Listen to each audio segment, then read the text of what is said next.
जय हिंद। देखिए, पाकिस्तान की जो विदेश नीति है किस तरह से चरमरा गई है और ये किस तरह से ब्लैक लिस्ट होने वाला है, इसको समझिए। ये 4-5 गलतियां इतनी बुरी बुरी किया है कि उतना तो मेरा कोई विद्यार्थी नहीं गलती करेगा जितना इसके विदेश मंत्रालय गलती कर रहा है। सबसे पहला देखिए, सार्क। सार्क जो है ये 8 देशों का संगठन है। पूरा नाम होता है South Asian Association for Regional Cooperation. इसमें 8 देश आते हैं: मालदीव, श्रीलंका, भारत, पाकिस्तान, अफगानिस्तान, नेपाल, भूटान, बांग्लादेश। यही है सार्क। सार्क जो देश देख रहे हैं यही पहले अखंड भारत था, इसी से टूट के इतने बने हैं लोग। तो सार्क देश है। सार्क देश में सबसे पावरफुल जो देश है वो है आपका भारत है। लेकिन सार्क देश आपस में मिलकर कई सारे व्यापार करते हैं जिससे कि हम लोग आपस में छूट देते हैं कि हाँ, हम आपके सामान को लेंगे तो टैक्स कम लेंगे। पाकिस्तान की चरमराती अर्थव्यवस्था को देखते हुए वहां के विदेश मंत्री शाह महमूद कुरैशी ने सार्क देशों के मेजबानी करने की पेशकश की। भारत ने इसे ठुकरा दिया और कहा कि आतंकवाद के पनाहगार के यहाँ हम मेजबानी नहीं कर सकते। इससे इसको एक व्यापारिक लॉस हुआ है। ये बड़बोला है, कुछ भी बोल देता है, इसको कोई ठीक ठाक नहीं रहता है। अभी इसने क्या किया देखिए, ये लोग इतने बदतमीज टाइप के लोग होते हैं। आप इसकी देखिए, इनका संस्कार सीखिए। बताइए, ये सऊदी अरब के राजा से बात कर रहे हैं इस तरह से पैर सामने रख के। बताइए, ये संस्कार होता है यहाँ पर? क्या कीजिएगा, स्कूल कॉलेज कभी जाएंगे सब, नहीं तो क्या होगा। देखिए यहाँ पर ये कुर्ता पजामा पहना है, इसके सामने जूता रख दिया। ये राजा है और सऊदी अरब के कल्चर में जूता को बहुत बुरा माना जाता, बहुत बवाल हुआ था। इन लोग का ये कल्चर से मजबूर है। यहाँ देखिए, यहाँ आदमी बैठा है, इधर जूता करके बैठा हुआ है। और यही नहीं, ये महिला लोग का भी बहुत इज्जत करते हैं। देखिए, ये जूता है, यहाँ पे महिला बैठी है। बताइए, इस तरह का ये लोग के पास संस्कार होता है। ठीक हुआ कि कुर्ता पजामा पहना था, लुंगी पहना रहता तो ससुरा वैसे ही बैठता है यहाँ पर। इन लोग संस्कार विहीन हैं लोग, इन लोग से आप क्या उम्मीद कर सकते हैं। देखिए, इन लोग के ऊपर दुखती नस पर यूएनओ ने भी एक और नमक रगड़ दिया। यूएनओ की एक संस्था है काउंटर टेररिज्म कमिटी।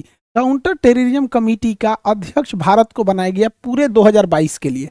1 साल तक इस कमेटी का अध्यक्ष रहेगा। आप सोचिए, पाकिस्तान जो है पूरे दुनिया की जो सबसे ज्यादा आतंकवाद का एक्सपोर्ट होता है वो पाकिस्तान से होता है। सामानों का तो चाइना से होता है, अब पाकिस्तान का होता है।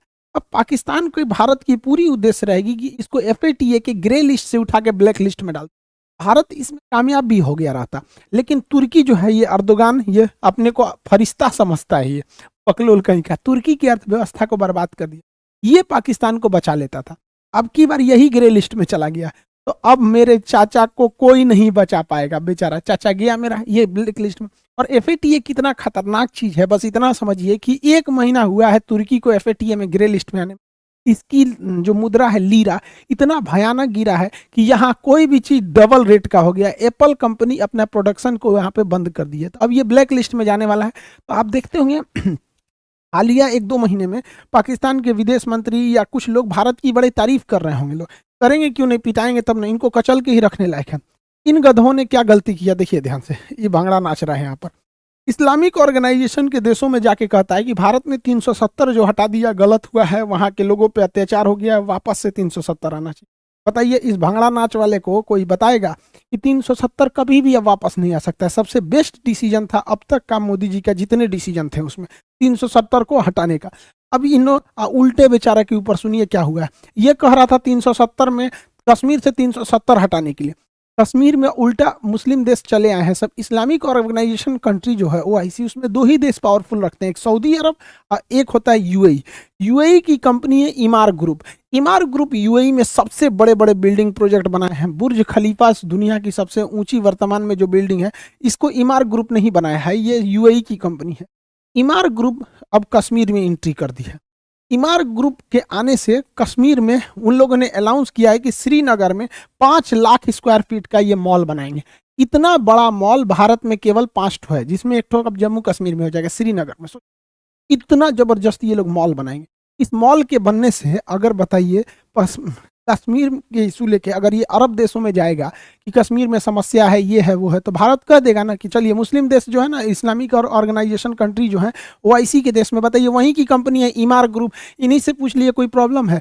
अभी कश्मीर में 6 लाख पर्यटक गए हैं सब 370 के हटने के बाद। हालांकि ये बहुत बड़ा आंकड़ा नहीं है, कश्मीर में ये करोड़ में जाने चाहिए पर्यटक। ये कश्मीर के लोगों का दुर्भाग्य है कि आतंकवादियों के वजह से उन बेचारों का बिजनेस बर्बाद होता है। आप देखिएगा, कोटा में चले जाइए, वहां के लोग देखिए स्टूडेंट से उनकी आमदनी होती है। दिल्ली में जाइए मुखर्जी नगर, स्टूडेंट से। पटना आके देखिए, स्टूडेंट से ही चाय की दुकान, सब्जी की, जिधर जिधर स्टूडेंट रहते हैं या जहाँ पर्यटक रहते हैं, पर्यटकों की वजह से लाखों की कमाई हो जाती है। आप देहरादून जाके देखिएगा, कोई होटल खाली नहीं रहेगा। लोग शिमला में देखिए, तो श्रीनगर में आतंकवाद की वजह से वहाँ के लोगों का इनकम कम हो रहा था। तो अभी 6 लाख वहाँ पर टूरिस्ट घूमने गए थे और 18,000 करोड़ रुपए का इन्वेस्टमेंट हुआ है। सोचिए ये कश्मीर के लोगों के लिए कितना अच्छा बात है। हर भारतीय चाहता है कि वो लोग भी हमारे से कदम से कदम मिला के चले। अब जैसे अब सोचिए 5 लाख स्क्वायर फीट का अगर मॉल बनाना है, आप ही को अगर मान के चलिए कि पटना में हम ही को एक बिल्डिंग बनाना है, तो सीमेंट पटना से खरीदेंगे, बालू सीमेंट गिट्टी मजदूर सारा तो यहीं से ले आएंगे, कि लुधियाना से उठा के लाएंगे, यहीं से ले आएंगे। तो ये जब इतना बड़ा मॉल बनाएगी तो कश्मीर के लोगों को हजारों की संख्या में रोजगार भी मिलेगा। अब इसके लिए पाकिस्तान बेचारा परेशान हो गया। वो गया था ओआईसी के देशों में कि भारत की बदनामी करने, उल्टे ये लोग देखिए यूएई के राजा भारत सरकार मोदी जी को क्या पहना रहे हैं, और यूएई ने अपने यहाँ एक मंदिर बनाने का भी क्या दे दिया, अनुमति दे दिया। सब लोगों को मिलजुल के रहना चाहिए, यूएई का एक बहुत अच्छा डिसीजन है, सबको मिलजुल के रहना चाहिए। पाकिस्तान केवल भारत के लिए दुश्मन नहीं है, ये पूरे मानवता के लिए दुश्मन है। देखिए अफगानिस्तान में अभी फूड क्राइसिस चल रहा है, वहाँ दवाइयाँ नहीं है, वैक्सीन नहीं है, पानी की किल्लत है, खाने की किल्लत है। तो भारत सरकार ने फ्री में अफगानिस्तान के लोगों को 50,000 टन गेहूं ले जाने दिया था। लेकिन पाकिस्तान कह रहा है कि हम अपने यहाँ रास्ता नहीं देंगे।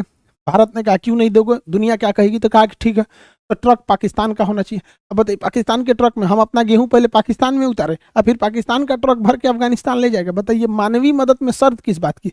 तो भारत सरकार ने कहा कि ऐसा कोई शर्त नहीं होगा। इसी में ईरान आगे आ गया। ईरान ने कहा कोई बात नहीं, अफगानिस्तान जाने का रास्ता अगर पाकिस्तान नहीं दे रहा है इंडिया को, तो इंडिया मेरे यहाँ चाबहार में आ जाए। चाबहार बंदरगाह ग्वादर से महज 72 किलोमीटर की दूरी पे, यहाँ चाइना बहुत डेरा डाला है। तो भारत यहाँ से 50,000 टन गेहूं पहुंचा दिया काबुल में। पाकिस्तान चुपचाप देखते रह गया, पाकिस्तान को बाईपास कर दिया गया। आखिर अफगानिस्तान हमारा ही तो हिस्सा था, ये हम लोग की कमी है कि हम लोग इसे संजो के नहीं रख पाए, बिखर गया, वरना हमारा ही था ये अफगानिस्तान। डूरंड लाइन भारत और अफगानिस्तान के बीच में खींची गई थी, पाकिस्तान के बीच में थोड़ी खींचे गए थे, अंग्रेजों ने उसे बांट दिया वहां पर। तो भारत वहां पर गेहूं को 50,000 टन की खेप पहुंचाया है। देखिए कैसे गेहूं को दिया जाता है, पानी वाली जहाज में ऐसे ऊपर से हॉपर खोल दिया जाता है, इसमें पूरा गेहूं भर दिया जाता है, बोरा वोरा में नहीं, पूरा इसे गेहूं भर दिया और वहां उतार लिया जाएगा। पूरी बड़ी सी जहाज में इसे लोड करके भेज दिया गया वहां अफगानिस्तान के लोगों को। इतनी भूखमरी है अफगानिस्तान के लोगों का, ये हाल हो गया है और इन पाकिस्तानियों को समझ में नहीं आ रहा है। मानवता शर्मसार हो गई है, ये हमारा ही हिस्सा था, अखंड भारत होके रहेगा। अखंड भारत ही, जब तक अखंड भारत नहीं रहेगा एशिया में शांति नहीं हो सकती। इन लोगों को खाना वगैरह पहुंचाया गया है। साथ में काबुल में बच्चों का केवल एक ही हॉस्पिटल है, इंदिरा गांधी हॉस्पिटल, बच्चों का हॉस्पिटल। छोटे मासूम बच्चों को बीमारियां हो जाती हैं, तो पाकिस्तान वाले बम फोड़ने के सिवा डॉक्टर तो जानते नहीं है सब। तो यहाँ इन बच्चों के लिए भारत ने 2 टन दवाइयाँ भेजी है। सोचिए हम लोग 10 दिन का 15 दिन का दवाई खरीदते हैं, भारत ने 2 टन दवाइयाँ भेजी हैं इस बच्चों के लिए। इतना बड़ा हॉस्पिटल भारत ने बनाया है अफगानिस्तान के लोगों की, ये होती है मानवता। सलमा डैम बनाया, सहतूत डैम बनाया, वहाँ का संसद भवन बनाया, हॉस्पिटल बनाया, सड़कें बनाया अफगानिस्तान के लोगों के लिए। यहाँ पर भारत ने उन लोगों को 5 लाख कोरोना की वैक्सीन डाली है, जबकि पाकिस्तान वाले तो कहते हैं कि वैक्सीन मत लो, ये अमेरिका की चाल है, अमेरिका तुम्हारा दिमाग कंट्रोल कर लेगा। अरे पाकिस्तानियों, पैजामा में नाड़ा डालने के सिवा आता क्या है कि कोई तुम्हारा दिमाग हाईजेक करेगा? क्या जानते हो तुम लोग? लुंगी बांधना, पैजामा में नाड़ा डालना, बम फोड़ना, ताज होटल उड़ा दो, कश्मीरियों को बदनाम कर दो, इनका दिमाग पता नहीं कौन हाईजेक करेगा। दुनिया को फुर्सतें नहीं, इनका नाड़ा डालेंगे पैजामा में, इनका दिमाग हाईजेक करके। तो ये अब सोचिए अफगानिस्तान के लोगों को बताना चाहिए कि तुम्हारे में कितनी बड़ी बाधा आ रही है, पाकिस्तान नहीं जाने देना चाह रहा है। तालिबान ने भारत की भी धन्यवाद कहा है कि हम भारत की मानवीय मदद की हम सराहना करते हैं। ये भारतीय मीडिया को चाहिए कि ये सवाल बहुत जोर शोर से उठाए विश्व पटल पर कि इससे पाकिस्तान की थूथू हो और अफगानिस्तान भारत के लिए और करीब आ सके। तो भारत की मीडिया को ये सब पता थोड़े रहता है, वो तो खाली यही बताएगी, नमस्कार आज आपको बताते हैं, देखिए राहुल गांधी ने नरेंद्र मोदी को दांते काट लिया। अरे सोचा तू ना, यही सब बतेबे करेगा इंडिया के मीडिया में, ये सब बात नहीं बताएगा। पाकिस्तान पगला गया है ससुरा। फरवरी में चाइना में विंटर ओलंपिक हो रहा है। इस विंटर ओलंपिक में चाइना ने ना मेरे चाचा को चीफ गेस्ट बन के बुलाया इसको चीफ अल्लाह मेहरबान तो गधा पहलवान। अजब हाल है भाई, अजब तेरी कुदरत, अजब तेरा खेल, छछुंदर के सर पे चमेली का तेल। वाह वाह, लेकिन इसको चीफ गेस्ट बनाया और ये गधा चीफ गेस्ट बन गया, जबकि इसे नहीं बनना चाहिए। इस चीफ गेस्ट बनना या विंटर ओलंपिक में भाग लेना, ये अमेरिका से खुली दुश्मनी हो जाएगी। रीजन क्या है कि अमेरिका ने चीन के, अमेरिका ब्रिटेन हो गया, अमेरिका हो गया, ऑस्ट्रेलिया हो गया, जापान हो गया, ये क्वाड वाले देश ने जो थे ये अमेरिका चीन के विंटर ओलंपिक का बहिष्कार किए। वहाँ एक टेनिस खिलाड़ी का रेप हुआ था, उसने बोल दिया तो उसी को उल्टे जेल में डाल दिया। तो अमेरिका भड़का हुआ है, किस पे भड़का है? चीन पे भड़का हुआ है। अब देखिए चीन जो है पाकिस्तान को बुला लिया है चीफ गेस्ट बना के, और रूस को भी बुला लिया उद्घाटन समारोह में। भारत को इसमें नहीं जाना चाहिए, लेकिन भारत फिर भी जा रहा है। तो खैर भारत साइड में बैठ के टुकुर टुकुर देख रहा है, क्योंकि भारत के लोग पढ़े लिखे हैं, जानते हैं कि पाकिस्तान कितनी बड़ी गलती करने जा रहा है। अब जरा देखिए, अमेरिका ने कहा है कि कोई भी देश विंटर ओलंपिक में न जाए, अगर जाएगा तो हमारा विरोध होगा। और इस पाकिस्तान चीफ गेस्ट बन के चल गया, और रूस भी चला आया है। तो अमेरिका, रूस इधर ही भी गया है, रूस भी गया है, ये तो खुश है, फादर ऑफ कोरोना। अब जरा समझिए, अमेरिका घुसियाया है, अमेरिका रूस का तो कुछ बिगाड़ नहीं पाएगा, अमेरिका चाइना का भी कुछ नहीं बिगाड़ पाएगा। बच गया कौन? पाकिस्तान, इनको बर्बाद कर देगा। अब बताओ, आज तक जो बाइडेन ने इसको फोन तक नहीं किया है, बताइए, एक फोन कॉल नहीं किया। एक बच्चा भी रहेगा, अगर पॉलिटी का क्लास किया होगा मेरा, तो उसको समझ होगा कि अमेरिका से दुश्मनी लेना ठीक नहीं है। अब हथियार की सप्लाई इसको ज्यादातर अमेरिका देता है। अमेरिका F-16 जहाज देता है इन लोग को, उनका पार्ट पुर्जाई बंद कर दिया है। अब उड़ाएंगे कौन से भैया? वो मोटरसाइकिल और टेम्पू थोड़े है कि तनी मनी हिल डुल कर रहा है तब वो चलो, जहाज गिर जाएगा उन लोग का। लेकिन नहीं, बैल जाएंगे चीफ गेस्ट बन के। यहाँ पे इतना कम दिमाग है इन सब का, क्या बताया जाए। अभी भारत ने क्या किया, बहुत खतरनाक चाल चल दिया रीजन में, पूरी तरह पाकिस्तान को आइसोलेट करने के लिए। रीजन क्या है समझिए। अभी भारत ने फ्रांस को कहा है कि फ्रांस, आप पूरे यूरोप के देशों को कहिए कि पाकिस्तान को हथियार न दे। फ्रांस कह रहा है ठीक है। फ्रांस अगर यूरोप के देशों को मना दिया कि तुम पाकिस्तान को हथियार की सप्लाई मत करो, तो पाकिस्तान पूरी तरह से पंगु हो जाएगा। और फ्रांस ये कर सकता है, क्योंकि यूरोपीय यूनियन जो है, वो यूरोपीय यूनियन का अभी अध्यक्ष है फ्रांस। यूरोपीय यूनियन में फ्रांस बहुत पावरफुल है, और अगर यूरोपीय यूनियन के अध्यक्ष से फ्रांस ने पास करा लिया कि पाकिस्तान को हथियार की सप्लाई न इटली करेगा, न जर्मनी करेगा, कोई नहीं करेगा, तो पाकिस्तान का जितना एमुनेशन और पूरा उसके डिफेंस सिस्टम, उसका रीढ़ टूट जाएगा। क्योंकि विंटर ओलंपिक को ज्वाइन करके ये जो बाइडेन से अपने बैर ले लिए हैं, वहां का हथियार खत्म। और अगर यूरोपीय यूनियन वालों ने बंद कर दिया, तो इनका जो टैंक का इंजन आना है वो बंद हो जाएगा। हाई क्वालिटी के जो रडार हैं वो खत्म हो जाएंगे। इनके अंदर का जो मिराज जहाज है उसको फ्रांस रोक सकता है, रोक भी दिया है उसने। यहाँ पर जितने भी उनके जो बैटल शिप वगैरह हैं, हेलीकॉप्टर के इंजन वगैरह हैं, क्रूज मिसाइलें हैं, जो भी एमुनिशन हथियार हैं, ये सारी की सारी सप्लाई बंद हो जाएगा। अमेरिका बंद हो गया, अब पूरे यूरोप वाले बंद कर दिए, तो बचता है चाइना। रूस तो इनको देगा नहीं पाकिस्तान को। चाइना का हथियार आपको पिछले वीडियो में बताए थे कि चाइना के मिसाइल मारा तो मिसाइल लगा तो फटबे नहीं किया। आतंकवादी सब देखा, सब अरे मिसाइल गिरा है भागो, फटबे नहीं किया। अभी 3 दिन से, मतलब 1 हफ्ता से वैसे ही पड़ा हुआ है, नहीं फटा है यहाँ पर। अब आप कहेंगे कि फ्रांस ऐसा कर सकता है, तो फ्रांस तो कर सकता है। क्यों कर सकता है समझिए। यूरोपीय यूनियन जो है, यूरोप के देशों का अपना एक संगठन है। यूरोपीय यूनियन की अध्यक्ष का पद अभी फ्रांस के पास है, इसलिए सारा कमान इसी के पास है। यूरोपीय यूनियन में सबसे पावरफुल था ब्रिटेन, जो हट चुका है। अतः ब्रिटेन अब यूरोपीय यूनियन में है नहीं, ब्रिटेन हट चुका है। तो यूरोपीय यूनियन में केवल 2 देश शक्तिशाली हैं, फ्रांस और जर्मनी। फ्रांस और जर्मनी, इन दोनों का भारत से बहुत जमता है, और इन दोनों का पाकिस्तान से थोड़ा भी नहीं जमता है। और इसमें फ्रांस के हाथ में आया है तो पूरे यूरोपीय यूनियन को बैन लगा दिया, तो डिफेंस सिस्टम बर्बाद हो जाएगा। और इन गधों ने कर दिया, और भारत ने फ्रांस से कह दिया है। फ्रांस और भारत की दोस्ती कितनी बेहतरीन है, आप समझ सकते हैं वहां पर। अब आप कहेंगे कि फ्रांस ऐसा करेगा क्यों? फ्रांस ऐसा कर देगा, समझिए कैसे कर देगा। देखिए, याद कीजिए अप्रैल का महीना, 1 साल पहले याद कीजिए, चार्ली हेब्डो के कार्टून विवाद था, तो पाकिस्तान में लोगों ने गरियाया था फ्रांस को। फ्रांस का प्रोडक्ट का बाइकआउट किया गया था पूरे अरब देशों में। Kick out France ambassador. इन्होंने अपने संसद से, पाकिस्तान वालों ने पारित करा दिया कि फ्रांस के राजदूत को बाहर निकालो। बाद में पता चला कि पाकिस्तान में फ्रांस का कोई राजदूत नहीं रहता है। इस तरह से फ्रांस के राजदूत का, राष्ट्रपति का पुतला जलाया इन लोगों ने, चप्पल से रौंद दिया फ्रांस के राष्ट्रपति को। अब फ्रांस की जनता भी अपनी राष्ट्रपति से कह रही है कि पाकिस्तान से बदला लो। फ्रांस में इलेक्शन भी है, फ्रांस के पास पूरी अध्यक्षता का पद है। अब ये इन लोग को छोड़ेगा नहीं। इतना उत्पात मचाए थे ये लोग कि इस पर हम वीडियो भी बनाए थे अप्रैल में कि फ्रांस से पंगा लेकर फंस गया पाकिस्तान, पंचर साटने वाले पाकिस्तान ने राफेल बनाने वाले से क्या लिया, बदला लिया। अप्रैल में बनाए थे और इसमें बताए थे कि ये लोग किस तरह से बेवकूफ़ी कर रहे हैं। यहाँ स्पष्ट लिखा है बैनर पर कि बाइकॉट फ्रांस। यहाँ इमाम मैकरन का फोटो पे इसे काटा गया है, ध्यान से अगर देखेंगे यहाँ पर तो स्पष्ट लग रहा है कि ये फ्रांस का ही, पाकिस्तान का वीडियो है और लिखा भी है सारा पाकिस्तान का ही।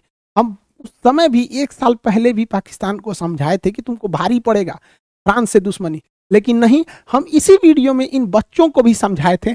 आपको याद होगा ये वाला वीडियो, पूरे पाकिस्तान वालों में आग लगा दिया था कि खान सर ने क्या बोल दिया। ये आप देखेंगे, प्रूफ के लिए हम यहाँ रखे भी हैं, ललन टॉप का स्क्रीनशॉट है। इस पे एक पाकिस्तानी ने ना ट्वीट पे ट्वीट किया था, वकील सिवान खान के नाम पर खुद को मुसलमान साबित करने वाले अमित सिंह पर कार्रवाई होनी चाहिए। अरे भैया, हमारा पे कौन सी कार्रवाई करेगा? जज 4 जूता दे के भगाएगा। पूछेगा ना जज कि भैया ये पाकिस्तान का वीडियो है, स्पष्ट रूप से देख लो, यहाँ लिखा हुआ है कि फ्रांस के राजदूत को बाहर निकालना है। तो हम, अब बताइए, अगर लोग ये कहते पाकिस्तान के बारे में बोले तो पाकिस्तान के लोगों को तकलीफ हो तो समझ में आना चाहिए। इंडिया में ट्वीट करके, इंडिया में ट्विटर पे ट्रेंड करा दिया था सब। 22 मई 2021 को देखिए 9 बजे, रिपोर्ट ऑन खान सर, वाह, अलर्ट जारी किया गया था। इसलिए अब बताओ भैया, हम तो बोले थे पाकिस्तान को, तकलीफ हुआ किसी और को, अब फिर उन्हीं को बोल दो कि पाकिस्तानी हो तो गुस्सा भी लग जाता है।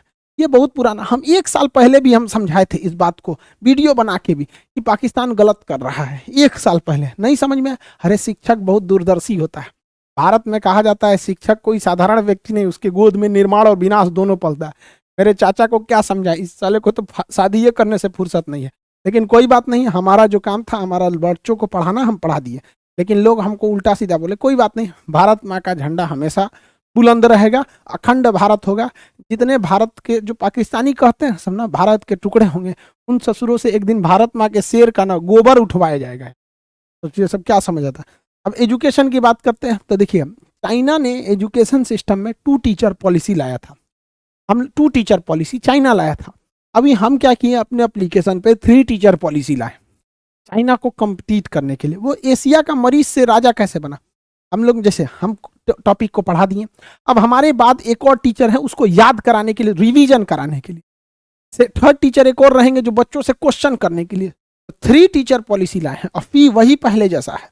तो हम लोग को कम्पीट करना है। एशिया का मरीज था चाइना, एजुकेशन में आगे बढ़ गया, और वही एजुकेशन नहीं रहेगा तो इन्हीं सब की तरह बैल हो जाएंगे। हम लोग भी बेवकूफ़ी करने लगेंगे यहाँ पर। तो हम लोग को ऐसा बेवकूफ़ नहीं बनना है। आई होप आप सब समझ गए होंगे। एप्लीकेशन वाले जितने क्लास है, रनिंग है, उसको ले लेंगे। अभी नए बैचेज भी बहुत ज़्यादा एप्लीकेशन पे है, वहाँ देखेंगे, मिल जाएगा। आई होप आपको ये टॉपिक समझ में आया होगा और समझ सकते हैं कि इंटरनेशनल रिलेशन कितना खतरनाक होता है। एक गलती पाकिस्तान ने किए थे, अभी बहुत भुगतना पड़ेगा फ्रांस के बदले। आई होप आप इसे समझेंगे। मिलेंगे नेक्स्ट क्लास में। जय हिंद।